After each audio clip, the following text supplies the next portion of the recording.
ધ્રુજારી સ્મૃતિવંદના કાર્યક્રમમાં આપણી સૌની સાથે મંચ ઉપર ઉપસ્થિત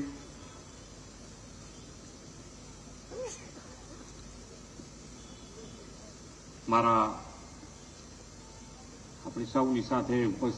સાથી મંત્રી શ્રી કાંતિભાઈ અમૃતિયા, ત્રિકમભાઈ છાંગા, જિલ્લા પંચાયતના પ્રમુખ શ્રી જનકસિંહ જાડેજા, પ્રદેશ ભાજપના મહામંત્રી અને મારા સાથી ધારાસભ્ય શ્રી અનિરુદ્ધભાઈ દવે, સાંસદ શ્રી વિનોદભાઈ ચાવડા, મારા સાથી ધારાસભ્ય શ્રી કેશુભાઈ પટેલ, વિરેન્દ્રસિંહ જાડેજા, પ્રદ્યુમનસિંહ જાડેજા, શ્રીમતી માલતીબેન મહેશ્વરી, જિલ્લા ભાજપ પ્રમુખ શ્રી દેવજીભાઈ વર્ચન, ભુજ નગરપાલિકાના પ્રમુખ શ્રીમતી રશ્મિબેન સોલંકી, અદાણી ગ્રુપના શ્રી પ્રણવભાઈ અદાણી, સૌરાષ્ટ્ર ટ્રસ્ટના મેનેજિંગ ટ્રસ્ટી શ્રી હાર્દિકભાઈ મામણિયા, સંજયભાઈ એન્કરવાલા, પૂર્વ સાંસદ શ્રી પુષ્પદાનભાઈ ગઢવી, પૂર્વ ધારાસભ્ય શ્રી વાસણભાઈ આહિર, કચ્છ મિત્રના તંત્રી શ્રી દીપકભાઈ માકડ, અતુલભાઈ એન્કરવાલા, આદરણીય શ્રી દિલીપભાઈ દેશમુખ, રમતગમત અને યુવા સેવાના commissioner Shri Alok Pandey, BSF DIG Shri Y S Rathod, Kutch collector Shri Anand Patel, આમંત્રિત સર્વે મહાનુભાવો, આપ સૌને મારા નમસ્કાર. અહીંયા બેઠેલા બધાને કદાચ ઠંડી ઓછી લાગતી હશે, કારણ કે અમારે તો આટલી બધી ઠંડી હોતી નથી. એટલે હું વારે ઘડીએ જોતો તો આ બધાને કહેતો હતો કે પાછળ બધા બેઠા છે ને જરા જોજો. પણ ઠંડી અહીંયા આગળ ખરેખર આ વખતે શિયાળાની પહેલી વખત ઠંડી અહીંયા આગળ લાગી મને. પણ જે પ્રમાણે કચ્છ જે વિનાશકારી ભૂકંપની ઘટના 25 વર્ષ આજે પૂરા થવા આવ્યા છે. આ ભયાનક પરિસ્થિતિ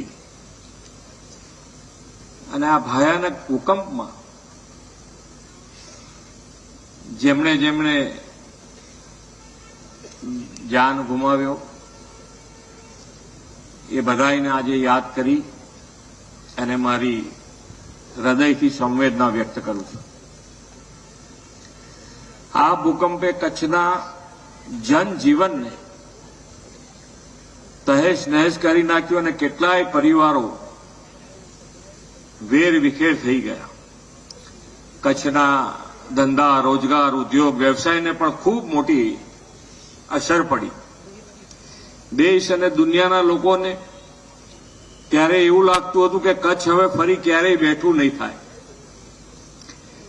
પણ આવા ભયાનક આપત્તિ સામે જીગ ઝીલવાના કચ્છીઓના ખમીર અને જમીનને વિશ્વ નેતા અને યશસ્વી વડાપ્રધાન શ્રી નરેન્દ્રભાઈ મોદીની લીડરશીપ મળી. આપત્તિને અવસરમાં પલટવાના શ્રી નરેન્દ્રભાઈ મોદીના આહવાનને કચ્છીઓએ ઝીલી લીધું. જે કચ્છ ભૂકંપના વિનાશની ધ્રુજારી અનુભવી હતી તે જ કચ્છ આજે શ્રી મોદી સાહેબના દિશા દર્શનમાં દેશ અને દુનિયાને વિકાસની વાઇબ્રન્સીનું ઉદાહરણ પૂરું પાડે છે. વિનાશમાંથી નવસર્જનની આ વિકાસ ગાથાને કચ્છ મિત્ર દૈનિકે ધ્રુજારી કોમ્પિટેબલ બુક દ્વારા વિશ્વ સમક્ષ મૂકી એ પણ અભિનંદનને પાત્ર છે. 2001ના ભૂકંપ પછીના પુનર્વસનનો પડકાર તત્કાલીન મુખ્યમંત્રી તરીકે આદરણીય શ્રી નરેન્દ્રભાઈએ ઉપાડી લીધો અને પરિણામ આજે આપણી નજર સમક્ષ છે. શ્રી મોદી સાહેબે સાહસ અને સિદ્ધિને વરેલા કચ્છ અને કચ્છીઓની ક્ષમતામાં અતૂટ વિશ્વાસ મૂક્યો.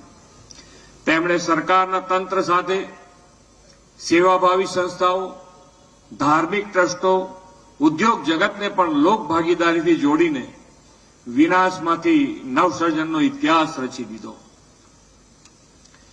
એટલું જ નહીં, ગુજરાતે દેશ અને દુનિયા સમક્ષ આપત્તિ વ્યવસ્થાપનનું એક સફળ મોડેલ તેમના નેતૃત્વમાં જીએસડીએમએના માધ્યમથી પ્રસ્તુત કર્યું. જીએસડીએમએ યુનોનો એવોર્ડ મેળવીને માત્ર ભૂકંપ જ નહીં, કોઈ પણ કુદરતી આપદા સામેના વ્યવસ્થાપનમાં ડિઝાસ્ટર મિટિગેશન પ્લાનનું ઉત્કૃષ્ટ ઉદાહરણ પૂરું પાડ્યું છે. જે કહેવું તે કરવાનો ધ્યેય અને સમયની આગળ વિચારવું એ મોદી સાહેબની ખાસિયત છે. તેમણે કચ્છના અવિરત વિકાસથી એ વાત ધરાતલ પર ઉતારી અને આજે કચ્છ એટલે વિકાસ એવી ઓળખ ઊભી થઈ ગઈ છે.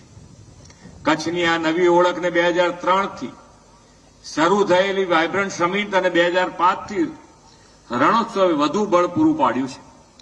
કચ્છનું રણ પ્રવાસનું તોરણ બન્યું અને વિશ્વભરના પ્રવાસીઓ અહીં આવતા થયા છે. આ રણોત્સવ ગ્લોબલ ઇવેન્ટ બની ગયું છે.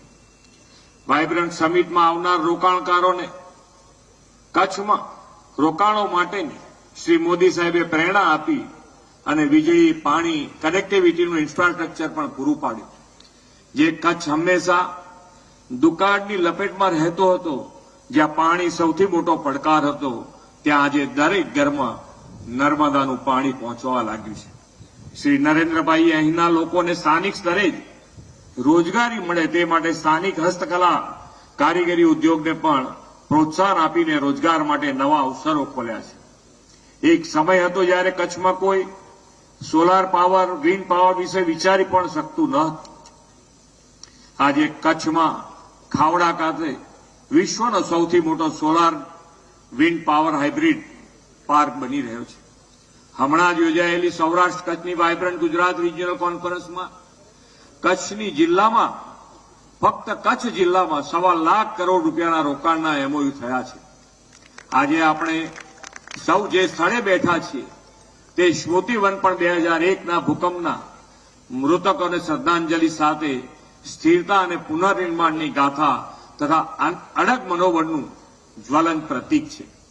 વડાપ્રધાનશ્રીની પ્રેરણાથી નિર્માણ પામેલું આ સ્મૃતિવન ભૂકંપ મેમોરિયલ મ્યુઝિયમ વર્લ્ડના 3 બેસ્ટ મ્યુઝિયમમાં સ્થાન પામ્યું છે. આપણે આદરણીય શ્રી મોદી સાહેબના દિશા દર્શનમાં સ્મૃતિવન મેમોરિયલ ફેઝ 2 ને 569 કરોડના ખર્ચે 267 એકર વિસ્તારમાં ડેવલપ કરી રહ્યા છે. કચ્છની આવી હોલિસ્ટિક ડેવલપમેન્ટની જર્ની આવનારી પેઢી માટે કેપેસિટી બિલ્ડિંગનું આગવું ઉદાહરણ બનશે, એમાં કોઈ શંકા નથી. આદરણીય શ્રી મોદી સાહેબે વિકસિત ભારત 2047નો સંકલ્પ કર્યો છે. વિનાશમાંથી નવસર્જનની વિકાસ યાત્રા તથા એનર્જી સેક્ટર અને અપ્રતિમ ઔદ્યોગિક વિકાસથી કચ્છ વિકસિત ગુજરાતથી વિકસિત ભારત માટે મહત્વનું યોગદાન આપશે એમ હું સ્પષ્ટ માનું છું.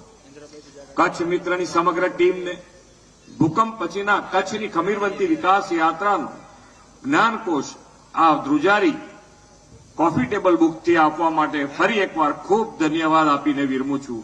ભારત માતા કી જય. વંદે માતરમ. જય જય ગરવી ગુજરાત.